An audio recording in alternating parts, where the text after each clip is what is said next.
الذنب مش هو اللي هيبعدك عن ربنا، البعد هو اللي بيضيعك. ساعات بتعمل ذنب كبير قوي ومن كتر الذنوب بتفكر ان فرصك انتهت وعداد الذنوب قفل خلاص، وتحس ان بقى ما بينك وما بين ربنا جدار وتخاف ترجع لربنا. صدقني يا ابني، ربنا مش مستناك انك تجيله ملاك بدون ذنوب، ربنا مستنيك انك ترجع له، انك تتكلم معاه وانت مكسور، تتكلم معاه وانت موجوع، تجري عليه كل يوم وتبقى قريب. فاوعى يا ابني تسيب الشيطان يضحك عليك ويخليك تبعد عن ربنا، وطول النهار تبقى بتبعد تبعد تبعد تبعد. البعد ده هيكسرك، البعد ده هيوجعك.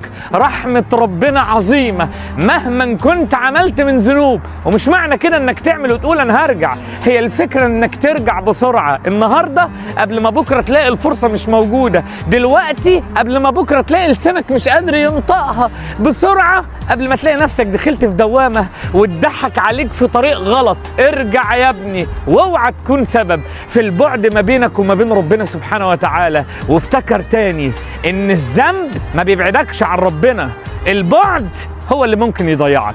اوعى يا ابني تبعد عن ربنا، وخلي ربنا جوه حياتك، وارجع له كل لحظة ودقيقة وانت مكسور بتطلب منه انه يسامحك.